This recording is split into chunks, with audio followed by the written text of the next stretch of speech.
Mari masuk hatiku, ya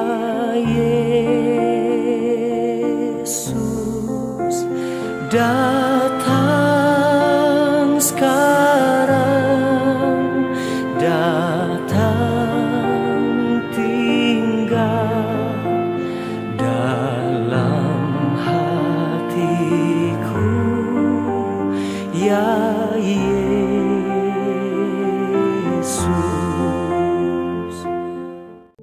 Shalom saudara-saudara yang terkasih dalam nama Tuhan Yesus Kristus. Selamat pagi. Sebelum kita mendengarkan kebenaran firman Tuhan, mari kita memohon hikmat bijaksana surgawi melalui doa. Mari sama-sama kita berdoa. Terima kasih ya Tuhan atas segala kebaikan Tuhan bagi kami, hingga Tuhan beri kami kesempatan menikmati pagi hari ini. Biarlah Tuhan berbicara bagi kami, supaya firman Tuhan mewarnai seluruh kehidupan kami sepanjang hari ini. Oleh karena pertolongan Roh Kudus, kiranya memberi hikmat bijaksana bagi kami, untuk kami bisa mengerti apa yang Tuhan kehendaki bagi kami. Di dalam nama Tuhan Yesus Kristus kami telah siap sedia untuk mendengar Engkau berfirman. Amin. Saudara, pada pagi hari ini kita akan disapa lewat kebenaran firman Tuhan dari Yakobus pasal yang pertama ayat 27. Demikian firman Tuhan dari Yakobus pasal yang pertama ayat 27. Ibadah yang murni dan yang tak bercacat di hadapan Allah Bapa kita ialah mengunjungi yatim piatu dan janda-janda dalam kesusahan mereka, dan menjaga supaya dirinya sendiri tidak dicemarkan oleh dunia. Saudara, kata beribadah dalam teks yang telah kita baca ini berasal dari kata tereskeia. Kata ini jarang muncul dalam Perjanjian Baru, yang memiliki arti sejajar terdapat dalam Kisah Para Rasul pasal 26 ayat yang kelima. Kata yang sama, tereskeia, merujuk pada praktek keagamaan Farisi yang sangat ketat dan sangat fanatik. Dan saya melihat pemunculan dalam teks lain di luar Alkitab. Kata yang sama menunjukkan bahwa kata ini disejajarkan dengan agama atau hal-hal ritual yang eksternal dari suatu agama. Itu berarti bahwa hal-hal ritual yang terjadi di luar daripada kebiasaan-kebiasaan dalam sebuah agama. Artinya di samping daripada hal-hal ritual, maksud saya. Poin yang ingin disampaikan teks ini sedang menegaskan kepada kita keterkaitan antara agama ataupun ibadah dan etika, ya. Kesalehan seseorang ataupun kerohanian seseorang bukan hanya diukur dari perilaku dalam bingkai ritual tertentu, tetapi juga dalam kehidupan sehari-hari. Bahwa ibadah adalah keseluruhan hidup kita. Kesalehan seseorang tidak hanya ditentukan pada saat beribadah di dalam arti ritual, beribadah di dalam gereja, tetapi juga dalam keseharian. Kondisi kerohanian seseorang tidak hanya ditentukan baik buruknya di saat dalam keadaan beribadah secara ritual, tetapi juga di dalam keseharian kita. Itu berarti ibadah mencakup keseluruhan hidup kita, 24 jam dalam satu hari. Bukan saat kita hanya berdoa berkebaktian minggu, tidak, tetapi dalam 24 jam dalam satu hari itu merupakan ibadah kita kepada Tuhan. Selaras dengan bagian sebelumnya di pasal yang pertama 19-25, di sana Yakobus mengajarkan pentingnya orang-orang Kristen untuk mendengar dan menjadi pelaku firman Tuhan. Jadi kebenaran itu ataupun firman Tuhan bukan hanya untuk dipikirkan di level kognitif atau didiskusikan, namun juga sampai kepada level dilakukan. Jadi firman Tuhan itu tidak hanya di level pemikiran saja, tetapi harus dilakukan. Oleh sebab betapa banyak anak-anak Tuhan juga hafal banyak firman Tuhan, tetapi dalam praktek keseharian mereka minus ataupun tidak melakukan dengan baik. Pendeknya, saudara terkasih, bahwa doktrin tanpa etika adalah percuma, tetapi etika tanpa praktika juga tidak berguna. Ya. Pengajaran yang kita terima kalau kita tidak praktekkan dalam kehidupan kita sehari-hari akan tidak berguna ataupun percuma. Kebenaran ini nats kita hari ini sangat mendesak kita untuk benar-benar untuk kita perhatikan, terutama di antara kita yang terjebak dalam pemikiran yang dikotomis ataupun pemikiran yang dualistik, membedakan antara ruang agama dan ruang kehidupan sehari-hari, ruang beribadah dan ruang perjalanan kehidupan kita sehari-hari, yaitu pemikiran yang dikotomis tentunya. Mereka yang berpikir ataupun yang memiliki pemikiran dikotomis ini terlihat sangat rohani ketika menjalankan ritual-ritual keagamaan. Mereka sangat terlihat, kelihatannya sangat rohani ketika menjalankan ritual tertentu, tetapi dalam kehidupan sehari-hari tingkah laku mereka dan pemikiran mereka sangat begitu duniawi. Ya, mereka membatasi kerohanian mereka, kesalehan mereka pada hari dan tempat tertentu. Tetapi melalui nats ini kita diingatkan seluruh aspek kehidupan kita adalah ibadah kita kepada Tuhan. Itu berarti ibadah kepada Tuhan tidak berlangsung pada jam dan tempat tertentu. Tetapi saya katakan sekali lagi bahwa firman Tuhan mengingatkan kita hari ini 24 jam dalam satu hari adalah ibadah kita kepada Tuhan. Tidak ada bagian pemisahan antara dunia sekuler dan dunia rohani dalam iman Kristen. Pekerjaan kita, kehidupan kita, rumah tangga kita, pekerjaan di kantor, dimanapun kita, pengusaha, apapun pekerjaan kita adalah ibadah kita juga kepada Tuhan. Jadi jangan hanya kita berpikir bahwa ibadah itu hari Minggu, tidak. Tetapi Senin sampai Minggu, demikian seterusnya adalah ibadah kita kepada Tuhan. Dan saya mau katakan bahwa tidak lebih kudus pekerjaan menjadi seorang bekerja di gereja dibanding dengan bekerja di perusahaan atau di kantor, menjadi pengusaha atau petani, atau menjadi tukang kebersihan sekalipun, atau menjadi ART sekalipun. Tidak lebih kudus pekerjaan-pekerjaan di gereja. Semua area kehidupan kita adalah kehidupan, adalah ibadah kita kepada Tuhan.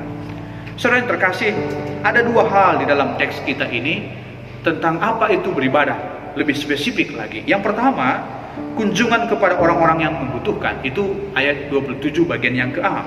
Ibadah kita harus murni dan tak percacat.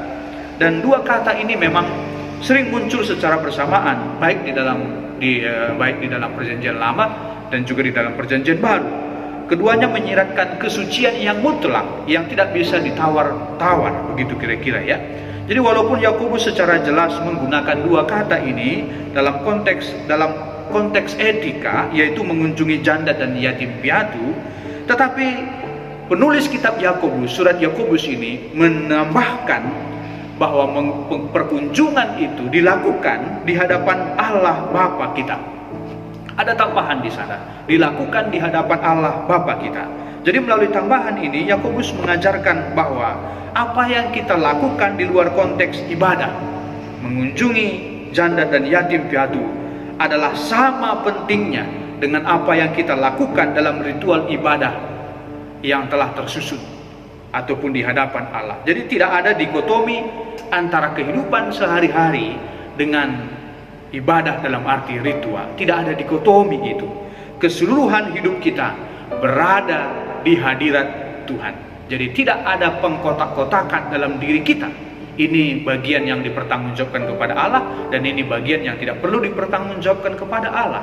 Seluruh hidup kita adalah nantinya harus dipertanggungjawabkan kepada Tuhan. Sehingga ada istilah coram deo, coram mundo. Coram deo, coram mundo ini artinya menghadap Allah, menghadapi dunia. Jadi tidak ada pemisahan ketika kita berhadapan dengan dunia. Sebenarnya pada saat yang sama juga kita sedang berhadapan dengan Tuhan. Ya. Dengan mata yang tertuju kepada Tuhan, kita melakukan ibadah kita dalam keseharian kita, dalam tindakan-tindakan kita sehari-hari. Jadi perintah untuk memperhatikan para janda dan anak yatim ini mungkin bagi kita hari ini tidak terlalu masalah, tetapi pada zaman dahulu ketika kita mengingat misalkan peristiwa pertolongan orang Samaria yang baik hati menolong orang yang dirampok di perjalanan, kita bisa melihat bahwa orang Lewi dan kaum imam menolak untuk menolong. Seolah-olah ada pemisahan antara menolong orang yang telah dirampok itu dengan ibadah. Orang Lewi dan kaum imam itu menolak menolong karena mereka mengejar ibadahnya, sedangkan mereka tidak mengerti bahwa sebenarnya menolong orang yang dirampok itu juga merupakan bagian ibadah. Tuhan Yesus benar-benar menegur itu. Jadi firman Tuhan hari ini jelas-jelas mengingatkan kita, tidak ada pemisahan itu dalam hal iman Kristen. Keseharian kita juga merupakan ibadah kepada Tuhan. Tetapi satu hal yang perlu saya tegaskan dalam kaitan mengunjungi orang yatim dan janda ini, yatim piatu dan mengunjungi janda ini adalah bentuk katanya. Kata yang digunakan di sana adalah episkeptomai. Episkeptomai ini bentuknya present tense yang berarti terus menerus. Artinya visitasi ataupun kunjungan kita kepada janda dan yatim piatu ini tidak itu berarti harus dilakukan secara terus menerus. Tidak hanya di waktu tertentu saja, tetapi kita mengambil secara kontinu. Kita melakukan perkunjungan, melakukan tindakan kasih kita kepada mereka. Itu ibadah kita. Ya, jadi tidak hanya ujuk-ujuk begitu kita mengunjungi, tidak, tetapi terus menerus. Tindakan itu berlangsung secara terus menerus kita lakukan, dan itulah ibadah kita kepada Tuhan. Dan yang kedua, ibadah kepada Tuhan juga dikatakan di ayat 27 bagian yang ke B, bahwa menghindari kecemaran dunia. Menghindari kecemaran dunia. Bagi penulis kitab Yakobus ini lebih memandang dunia sebagai cara berpikir yang menentang Allah. Maka dengan demikian, ibadah itu juga terkait dengan pembaharuan akal budi, pembaharuan pemikiran kita kepada Tuhan. Maka ada pernyataan begini, kalau mau perubahan kecil, ubahlah tingkah laku. Tetapi kalau mau perubahan yang lebih besar, ubahlah pola pikir. Dan saya pikir ibadah itu juga mengubah pola pikir kita semakin searah dengan Kristus. Saudara yang terkasih, inilah firman Tuhan yang boleh menyapa kita di pagi hari ini. Tuhan memberkati kita, dan mari bersama-sama kita berdoa buat GBKP Runggun Cililitan. Mari kita berdoa. Syukur Tuhan atas firman yang telah kami dengar. Biarlah firman ini bertumbuh berakar dalam diri kami, kemudian berbuah dalam kehidupan kami sehari-hari, dan inilah ibadah kami kepada Tuhan. Dan hari ini kami mau berdoa buat seluruh jemaat Tuhan dan seluruh pelayan Tuhan, hamba-hamba Tuhan, keluarga pendeta, keluarga mertua diaken, keluarga pengurus PJJ, pengurus kategorial dan unit pelayanan seluruhnya, bersama-sama dengan jemaat Tuhan. Kiranya Tuhan memberkati seluruh anak-anak Tuhan yang berada di GBKP Runggun Cililitan, dalam pekerjaan, dalam usaha, dalam keseharian mereka. Oleh karena berkat Tuhan, jemaat Tuhan di sana juga boleh menjadi berkat senantiasa bagi siapapun dan dimanapun tentunya. Dan jika ada jemaat Tuhan di Runggun ini yang sedang dalam kondisi pemulihan kesehatan, dalam pergumulan dan ataupun terpapar COVID-19, Tuhan kiranya memberi pemulihan yang sempurna. Kami percaya ada pertolongan Tuhan yang ajaib yang Tuhan sediakan bagi orang yang berharap kepada Tuhan dalam iman pengharapan yang sejati. Di dalam nama Tuhan kami Yesus Kristus, kami telah berdoa. Amin.